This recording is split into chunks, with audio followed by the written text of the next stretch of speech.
शहर की भागदौड़ भरी जिंदगी में एक कैंटीन ऐसा भी था जहाँ शांति थी, जहाँ लोग अपने ख्यालों में खो जाते थे।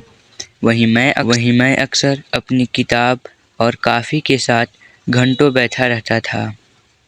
जिंदगी एक रूटीन की तरह चल रही, सुबह उठना, काम पर जाना और फिर रात को अकेले अपने ख्यालों में डूब जाना। लेकिन उस दिन कुछ अलग हुआ। कैफ़े के दरवाजे की घंटी बजी और वो अंदर आई। हल्की बारिश में भीगी हुई, उसके बाल उसके चेहरे से चिपके हुए थे और उसकी आंखों में एक अजीब सी मासूमियत थी। उसने चारों ओर देखा और फिर सीधे मेरी तरफ आई। उसने पूछा, क्या मैं यहाँ बैठ सकती हूँ? मैं थोड़ा चौंका, लेकिन तुरंत जवाब दिया, हाँ बिल्कुल। उसने अपनी भीगी हुई जैकेट उतारी और सामने बैठ गई। उसके चेहरे पर एक अजीब सी बेचैनी थी, जैसे कुछ कहना चाहती हो लेकिन शब्द नहीं मिल रहे हैं। उसने बोला, अरे आप भी काफ़ी पीते हैं? मैं हंस दिया, हाँ, और किताबें भी पढ़ता हूँ और बारिश को चुपचाप देखना पसंद करता हूँ। उसने मुस्कुराकर कहा, फिर तो हम अच्छे दोस्त बन सकते हैं। उसका ये कहना मेरे दिल को छू गया। दोस्ती शायद, लेकिन अंदर कुछ और भी था, कुछ जिसे मैं अभी समझ नहीं पा रहा था। उस शाम के बाद हमारी मुलाकातें होने लगी, कभी कैफ़ में, कभी कैंटीन में, कभी लाइब्रेरी में, तो कभी बस यूं ही चलते फिरते। हर बार जब हम मिलते तो मैं उसे और ज़्यादा जानने की कोशिश करता था। उसका नाम शिवानी था। नाम की तरह उसका शख्सियत भी रूह को छू लेने वाली थी। उसे पुरानी किताबें पढ़ने का बहुत शौक था, बारिश में भीगना पसंद था और सबसे खास बात, वो दिल की बहुत सच्ची थी। एक दिन मैंने उससे पूछा, तुम्हें सबसे ज़्यादा क्या पसंद है? उसने हंसते हुए कहा, कहानियाँ। मुझे लोगों की कहानियाँ जानना अच्छा लगता है। हर किसी की ज़िंदगी में एक अनकही कहानी होती है और मुझे उन्हें सुनना पसंद है। तो मैंने मुस्कुराते हुए पूछा, तो फिर मेरी कहानी सुनोगी? उसने कहा, ज़रूर, क्यों नहीं।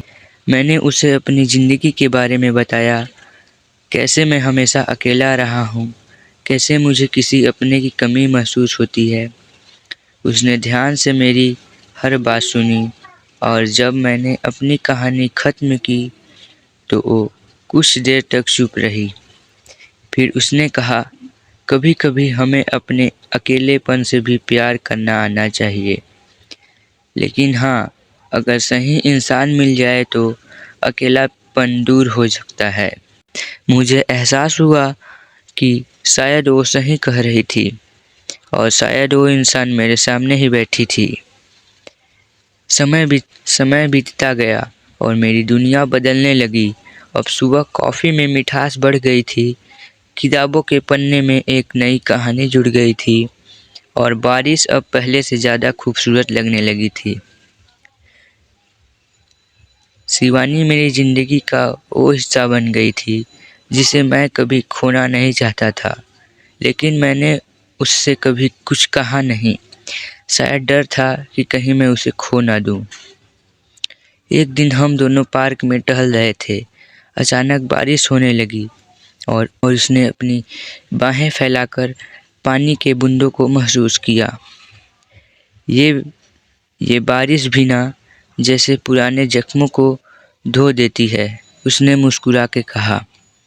मैंने उसे देखा और कहा, लेकिन कुछ जख्म ऐसे होते हैं जो सिर्फ सही इंसान के आने से भरते हैं। वो मेरी ओर देखने लगी। उसकी आंखों में एक सवाल था और मेरी आंखों में एक जवाब।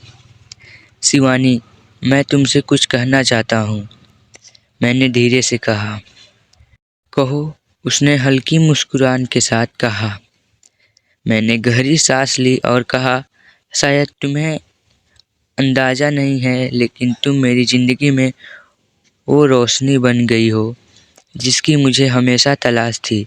मैं तुम्हें खोना नहीं चाहता। उसकी आंखों में आंसू आ गए, लेकिन वो खुशी के आंसू थे। मुझे भी डर था कि कहीं ये लम्हा मुझे भी डर था कि कहीं ये लम्हा खो न जाए। उसने धीरे से कहा। बारिश की बूंदें गिरती रही और हमारे बीच का सन्नाटा सब कुछ कह गया।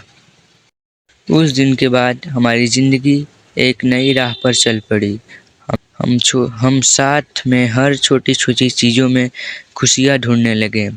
हमारी मोहब्बत सिर्फ शब्दों तक नहीं सीमित रही, वो हमारे हर लम्हे में बस गई। फिर एक दिन मैं उसी कैफ़े में मैं उसी कैंटीन में बैठा था जहाँ पहली बार हमारी मुलाकात हुई थी। तभी दरवाजे की घंटी बजी और शिवानी अंदर आई। वो मेरे पास आई, मुस्कुराई और बोली, आज तुम्हें एक कहानी सुनानी है। मैंने पूछा, कौन सी कहानी? उसने मेरी आंखों में देखा और कहा, हमारी कहानी। दोस्तों, उम्मीद करता हूँ आपको हमारी कहानी पसंद आई होगी। अगर हमारी कहानी आपको पसंद आई तो हमारी वीडियो को लाइक करें, और हाँ, हमारे चैनल कहानी 0.1 पे आप नए हैं तो चैनल को सब्सक्राइब करें और साथ में नोटिफिकेशन बेल को ज़रूर दबाएं ताकि अगली अपडेट सबसे पहले आपको मिले।